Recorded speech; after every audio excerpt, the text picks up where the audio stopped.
The playoff committee can't be too happy right now because pretty much everything that they didn't want to happen has happened so far. Let's go.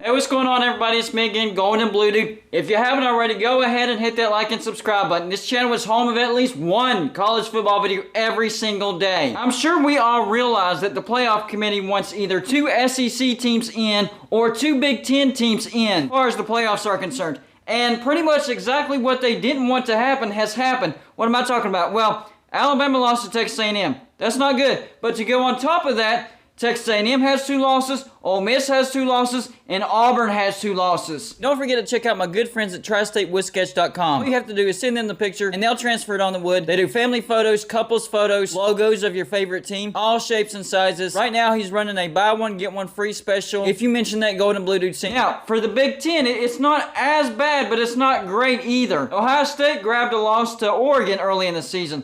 Well, then Michigan lost to Michigan State, a game that was very badly officiated. But then Michigan State lost to Purdue last week. And Ohio State still has to play Michigan and Michigan State. So only one of those 3 teams is going to come out with just 1 loss. And the other 2 teams will have 2 losses. So the only way for the SEC to get 2 teams in is for Georgia to win out.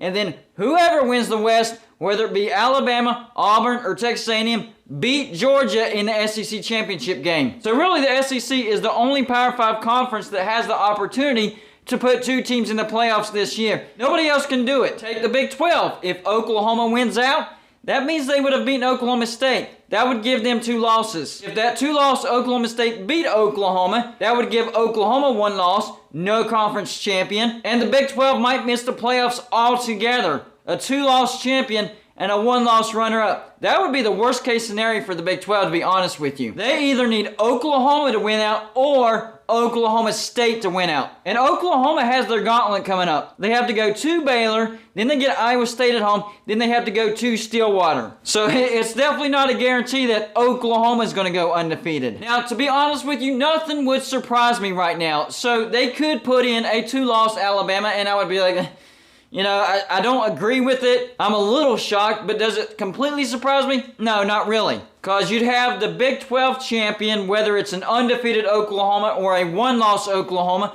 or a 1-loss Oklahoma State in the mix. If Oregon wins out, you'll have a 1-loss Pac-12 champion. Of course, a 1-loss Big Ten champion unless the Big Ten East division winner loses to the Big Ten West division winner. That would create complete chaos. And then there's Cincinnati. They're still undefeated. And oh yeah, don't forget about Notre Dame. They only have 1 loss, and it's to Cincinnati. And then there's Wake Forest. What if they ran the table, won the ACC, and they're a 1-loss champion? There's a lot of variables. But I will say the playoff committee probably would give the SEC the benefit of the doubt if it came down to that. But my point for this video is pretty much everything the playoff committee didn't want to happen has happened. They did not want Alabama to lose a game before the SEC championship game. See, they want to make their decisions look like they're as legit as possible. You can tell this by the actual rankings. They still have Alabama at number 2. So even what they didn't want to happen happened. They're like, well, we're still going to put Alabama at number 2. That's where we want them.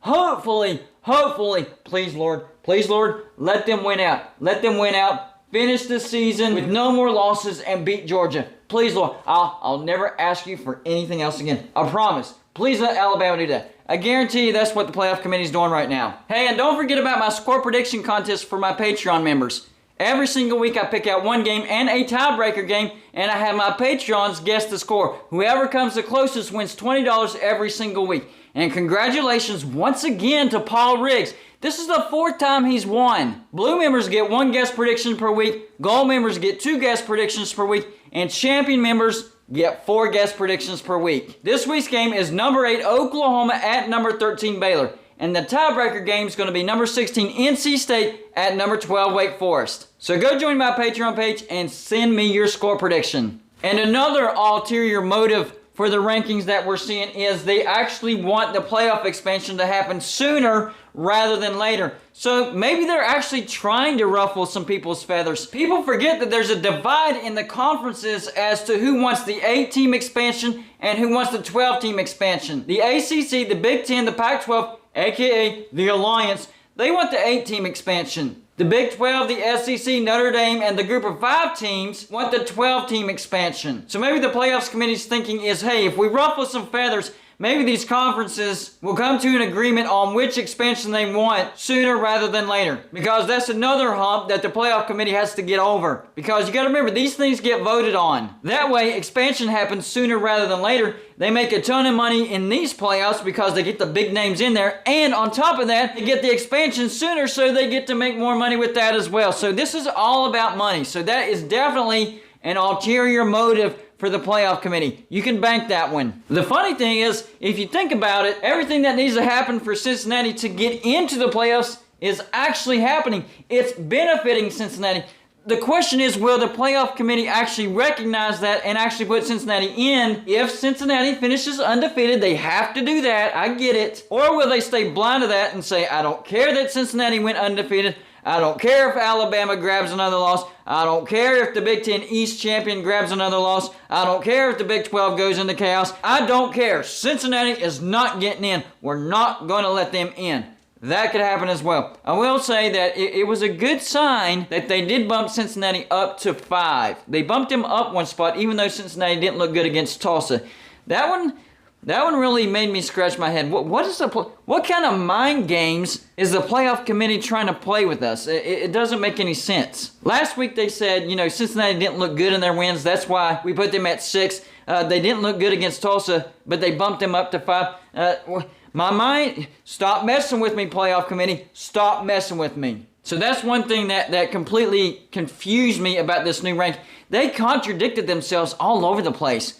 Head-to-head matters, but it doesn't matter. Good wins matter, but maybe not so much. Bad losses matter, but maybe not in the case of Baylor. That bad loss didn't matter. Looking bad, even if you win, matters, except with Alabama and this week, surprisingly, Cincinnati. They're all over the place. No consistency, no accountability, no nothing. This is a free-for-all. What we're watching with the playoff committee is a free-for-all. So I'm doing the best that I can to make a rational video about the playoff committee, but they're so all over the place. It's basically impossible. So take whatever you can out of this video. I don't even know anymore. We also have a super chat contest going on. Yeah, I have a lot of contests. So during my live shows, when somebody super chats $5, they get 1 entry for the grand prize of a full-size helmet and a prize worth up to $50 from TriStateWoodSketch.com. That particular prize is sponsored by Jeff Green, a longtime and one of my best supporters. So come check out my live shows on Saturdays at 9, Wednesdays at 7, and the college football playoff rankings on Tuesday. Every $5 you spend on the super chat equals 1 entry to win a full-size helmet of your choice, and that prize worth up to $50 from TriStateWoodSketch.com, sponsored by Jeff Grimm. Hey, that's all I got for you for this show. Like and subscribe if you haven't already, and I'll see you on my next show.